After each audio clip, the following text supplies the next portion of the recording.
Hello प्यारे बच्चों, कैसे हैं आप सब। आई होप कि आप सब बहुत बढ़िया हैं। और बच्चों, इस वीडियो में हम करने वाले हैं अभ्यास प्रश्न बैंक कक्षा 8 का गणित का। और इससे पहली वाली वीडियो में मैंने 1 से 10 तक के सवालों को बड़े अच्छे तरीके से सॉल्व किया है। इस वीडियो में मैं आपको 11 से 20 तक के सवालों को सॉल्व बताऊंगा। NAS की जो परीक्षा होने वाली है, इसी आधार पर आपके क्वेश्चन आएंगे। और मैं तो ये कहता हूँ कि यही क्वेश्चन आएंगे आपको, ठीक है। तो जितने भी वीडियो बनाता हूँ मैं, उन सब वीडियो को कंप्लीट देख लें, आपकी गणित कवर हो जाएगी।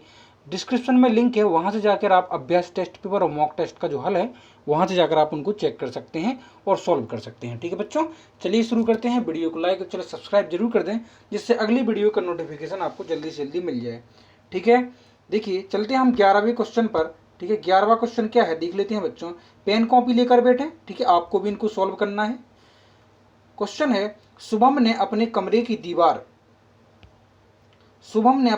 की दीवार का 2/3 भाग पेंट किया। पेंट का मतलब है कलर किया, पोत दिया। ठीक है, उसकी बहन माधवी ने उसकी सहायता की और उस दीवार का 1/4 भाग पेंट कर दिया।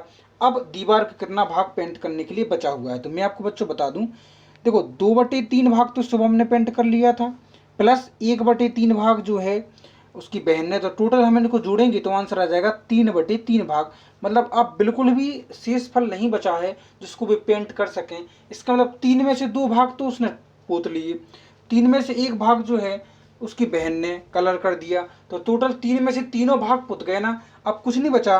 तो आंसर नंबर जो ए है आपका सही हो जाएगा कि कोई भी भाग शेष नहीं बचा हुआ है। ठीक है, अगला क्वेश्चन क्या पूछा गया है, देखिए कि आकाश ने 10 किलोग्राम सब्जी खरीदी, जिसमें से देखो 3.5 यानी 50 किलोग्राम प्याज, ठीक है, 2.075 ग्राम जो है टमाटर, और शेष जो है आलू खरीदे। इतनी प्याज खरीदी, इतने टमाटर खरीदे, शेष आलू खरीदे। तो बच्चों इतनी जो आप इन दोनों को जोड़ दीजिए, वो 10 किलो जो टोटल सब्जी उसने खरीदी थी ना, इन दोनों के जोड़ को 10 में से घटा दीजिए, तो आपका जो आंसर है वो आलू मिल जाएगा, जो आलू शेष बची हैं।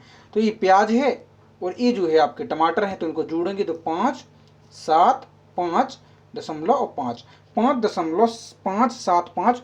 और अगर हम इसको 10 में से माइनस करेंगे बच्चों, 10 में से अगर हम 5.575 को माइनस करेंगे, तो फिर बच्चों जो आपका आंसर है वो हो जाएगा 4 किलो 425 ग्राम। ये आपके आलू होंगे। ठीक है, अगला क्वेश्चन है, निम्न में से कौन सी अधिकतम से निम्नतम है। अधिकतम मतलब सबसे बड़ी, फिर आपकी उससे छोटी, फिर आपकी उससे छोटी, उससे छोटी, उससे छोटी, यानी ये होता है आपका कौन सा अवरोही क्रम, मतलब घटता क्रम, कि सबसे बड़ा, उससे छोटा, उससे छोटा, उससे छोटा।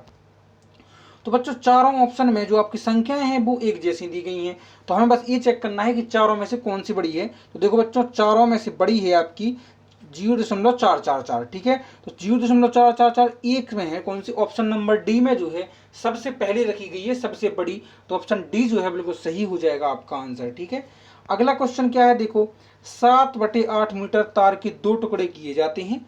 7/8 मीटर तार के 2 टुकड़े, इनमें से एक टुकड़े की लंबाई 1/4 है, तो दूसरे टुकड़े की लंबाई, अरे भाई मैं अगर आपसे कहूं कि टोटल 10 रुपया है, अगर एक 6 है तो दूसरा क्या होगा, तो दूसरा हो गया 4, है ना, टोटल मिला के। तो इसका मतलब 10 में से अगर हम 6 घटाएंगे तभी तो 4 बचेंगे। तो इसका मतलब 7/8 पूरा तार है, इसमें से 1/4 टुकड़ा, तो दूसरा टुकड़ा कितना होगा, इसमें से अगर हम घटाएंगे तो इसमें से आप क्रॉस मल्टीप्लाई कर लीजिए। 4 7 28, है ना, 8 एकम 8, और नीचे का नीचे होता है 8 चौको 32। ठीक है, तो 20/32 आ जाएंगे इधर, कितने आ जाएंगे, 28 में से 8 घटाए 20, और नीचे है 32, तो आंसर हो जाएगा 20/32। तो इसको अगर हम 4 से काट देंगे तो 4 पंचे 20 और 4 अट्ठे 32। 8 का अगर हम 5 में भाग देंगे बच्चों, तो आंसर हो जाएगा 0.625, यानी बी ऑप्शन बिल्कुल सही हो जाएगा। अगला क्वेश्चन है कि एक किसान 8 मीटर भुजा की वर्गाकार क्यारियां बनाता है। बच्चों 8 मीटर भुजा की वर्गाकार क्यारियां बनाता है। क्यारी में प्रति वर्ग मीटर 1 किलोग्राम खाद की आवश्यकता है। तो किसान को कितनी खाद खरीदनी चाहिए। देखो, चाहे आपसे व्यय पूछा जाए और चाहे आपसे कुछ भी पूछा जाए, तो अगर आपको व्यय या खाद कितनी खरीदनी चाहिए, ठीक है, तो उसका सूत्र होता है बच्चों क्षेत्रफल गुणा दर। क्षेत्रफल में अगर हम दर का गुणा कर देंगे तो जो भी आपका व्यय है, खरीद है, वो सब निकल आता। तो क्षेत्रफल क्या है, देखो 8 मीटर भुजा की वर्गाकार, तो 8 मीटर भुजा की वर्गाकार है ना, तो भुजा कितनी है 8, तो प्रत्येक क्यारी का क्षेत्रफल क्या होगा, वर्ग की भुजा तो वर्ग का क्षेत्रफल होता है भुजा गुणे भुजा, तो 8 गुणे 8 यानी हो जाएगा कितना 64, तो जी हो जाएगा 8 गुणे 8 हो जाएगा आपका 64, ठीक है, सेंटीमीटर स्क्वायर। अब क्षेत्रफल गुणे दर, दर क्या है 1 किलोग्राम, यानी प्रत्येक में 1 किलोग्राम खाद आती है प्रति वर्ग मीटर में, तो 64 सेंटीमीटर स्क्वायर में भी इतनी आएगी, तो इसमें 64 का गुणा हो जाएगा, ध्यान रखना। तो आंसर आ जाएगा 64 किलोग्राम खाद चाहिए उसको टोटल, ठीक है बच्चों।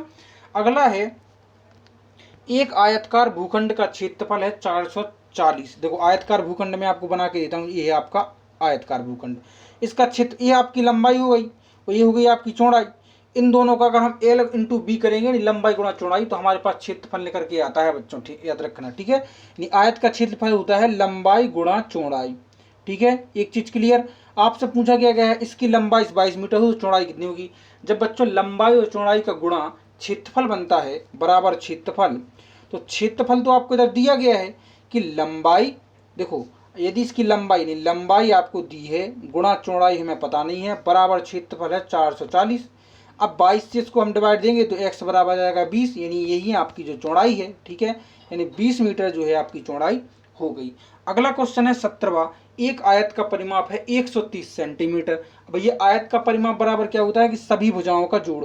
चलो तो हम सभी भुजाओं का जोड़ कर लेते हैं, एक आयत बनाया मैंने, इन सभी भुजाओं का जोड़ के दो 130 है, ठीक है, चौड़ाई 30 है, तो अगर हमने रख ली 30 और ये भी 30, तो चौड़ाई हमने 30 रख ली।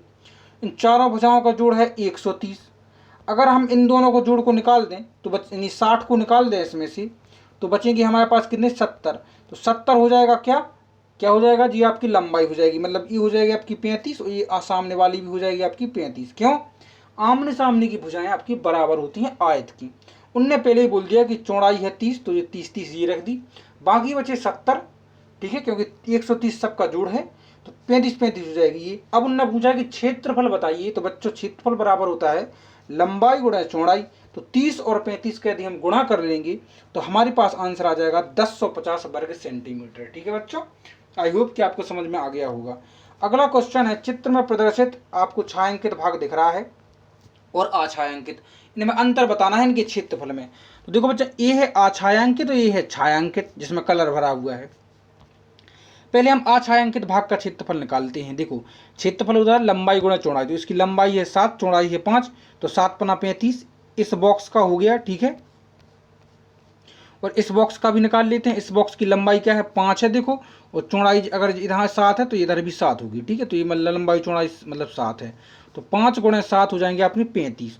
तो टोटल जो अछायांकित भाग है ना, इसका क्षेत्रफल है 70 सेंटीमीटर स्क्वायर। ओके, अब इतना तुम्हें पता पड़ गया, 70 है इसका और इसका। अब देखो, अब निकालते हैं हम इन दोनों, इन चारों का, 1 2 3 4, ठीक है। तो देखो ये 7 है और ये 3 है, तो 7 3 21 1 का आ गया।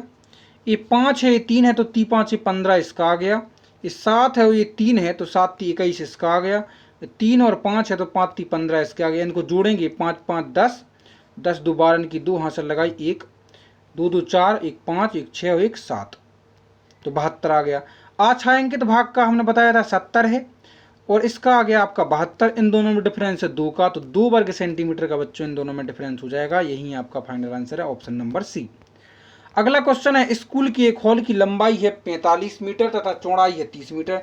तो चलो बच्चों मैं हॉल बना के बताता हूँ। ये है आपका हॉल, लंबाई है आपकी 45, तो 45 रख दी। ये है आपकी 30, तो 30 रख दी।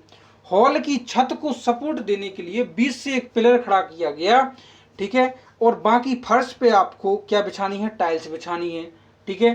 तो पिलर जहां खड़ा किया गया उसका क्षेत्रफल था 1 वर्ग मीटर, ठीक है बच्चों। 1 वर्ग मीटर में पिलर खड़ा कर दिएगा बीचों बीच। टाइल्स बिछवानी है, टाइल्स का जो है, टाइल्स व्यय कितना है, यदि टाइल्स लगाने का व्यय प्रति वर्ग मीटर 680 हो तो पूरे हॉल में टाइल्स कितने में लग जाएगी। देखो बच्चों मैं आपको बताना वाला हूँ कि देखो अगर कोई हॉल होता है, ठीक है, हॉल, इसमें जहाँ पिलर खड़ा होगा वहाँ तो टाइल्स लगेगी नहीं, बाकी बचे हुए एरिया में टाइल्स लग जाएगी, ठीक है। तो हमें पहले इस पूरे हॉल का क्षेत्रफल निकालना होगा। तो बच्चों क्षेत्रफल होता है लंबाई गुणा चौड़ाई। लंबाई 45 है, चौड़ाई 30 है। लंबाई 45 और चौड़ाई कितनी है बच्चों 30। तो यदि हम इसका गुणा करेंगे, लंबाई और चौड़ाई का 45 और 30 का गुणा करेंगे यदि हम, तो हमारे पास निकल के आएगा 45 और 30 का, तो 3 5 15 और 3 को 12 1 13, यानी इन दोनों गुणा होगा 1350 मीटर स्क्वायर। ठीक है, इसमें जो बीच में 1 वर्ग सेंटीमीटर में 1 वर्ग मीटर में जो पिलर है उसका घटा देते हैं, क्योंकि वहां तो टाइल्स लगने वाली नहीं है। ठीक है, तो पूरे क्षेत्रफल में से 1 मीटर वर्ग का हम क्षेत्रफल निकाल दें तो 1349 रुपये, वो 1349 टोटल क्षेत्रफल आ जाएगा। हमने बताया है आपको इससे पहले वाले क्वेश्चन में कि व्यय मतलब खर्चा, खर्चा का सूत्र होता है क्षेत्रफल गुणा दर। तो क्षेत्रफल जो निकला है 1349, दर है 680। देखो उन्होंने लिखा है 680 रुपये प्रति वर्ग मीटर, है ना जी, लिखा है ना दर। इसका यदि हम गुणा कर देंगे बच्चों, इन दोनों का गुणा करने से आपको क्या प्राप्त होगा मैं बताऊं, 9,17,320 रुपये, यानी ऑप्शन नंबर ए जो है आपका बिल्कुल सही हो जाएगा, option number A. I hope कि आपको समझ में आ गया होगा। आइए मैं इसको आपको समझा देता हूँ। इस क्वेश्चन में आपसे ये कहा गया है कि ये जो आपको लाइनिंग वाला क्षेत्र दिख रहा है इस पूरे का क्षेत्रफल निकालना है आपको, और कुछ नहीं करना। ठीक है, तो बच्चों यदि मैं इस बड़े वाले आयत में से, इस पूरे आयत में से जो दिख रहा है आपको, इसमें से अगर मैं इस बीच वाले को निकाल दूं तो केवल ये वाला बच जाएगा ना। तो हम ऐसा ही करते हैं, पहले हम इस पूरे बड़े वाले का क्षेत्रफल निकाल लेते हैं। ये 5 है और ये पूरी 8 है, देखो इधर लिखा ना 8, तो इसका मतलब 8 लंबाई और चौड़ाई, तो 8 5 40, तो ये हो गया पूरा बड़े वाले का 40। ठीक है, और छोटे वाले का कितना हो जाएगा, देखो अब ये है आपकी कितनी, इधर से 1.5 ये वाली है और 1.5 ये वाली है, तो 1.5 और 1.5 कितनी निकल गई, 3, तो 3 निकल गई। तो देखो 5 में से यदि हम 3 घटा दें तो बाकी बची ये वाली जो हो जाएगी आपकी 2। ठीक है, इसमें भी ये सही है, 1.5 ये वाली है, 1.5 ये वाली है, तो हो गए 3। पूरे 8 में से यदि हम 3 घटा दें तो इसमें से बचे आपकी केवल 5, और 5 दूनी 10, लंबाई और चौड़ाई, यानी अंदर वाले का क्षेत्रफल है वो हो जाएगा आपका लंबाई गुणा चौड़ाई यानी 10। ठीक है, बाहर का निकला था 40 और अंदर का निकला 10, हमने घटा दिया बाहर वाले में से अंदर वाला, तो 30, तो आंसर आ जाएगा बी, ऑप्शन बिल्कुल सही है। इन दोनों का अंतर जो है 30 है, यही है आपका 30 सेंटीमीटर स्क्वायर जो आपके उसका आंसर है। ठीक है, इस तरह से आपके टोटल 10 क्वेश्चन हम सोल्व कर दिए हैं मैंने। आई होप कि आपको वीडियो पसंद आई होगी, क्वेश्चन समझ में आए होगी। यदि आपने इस पर लाइक किए और कमेंट किया मुझे कि सर मुझे अगली वीडियो जल्दी से जल्दी प्रोवाइड कराइए, तो मैं आपको जल्दी से प्रोवाइड कराऊंगा। आई होप कि आपको क्लियर हो चुका होगा। वीडियो को लाइक और चलो सब्सक्राइब करें। मिलते हैं नेक्स्ट वीडियो में जल्दी, टेक केयर।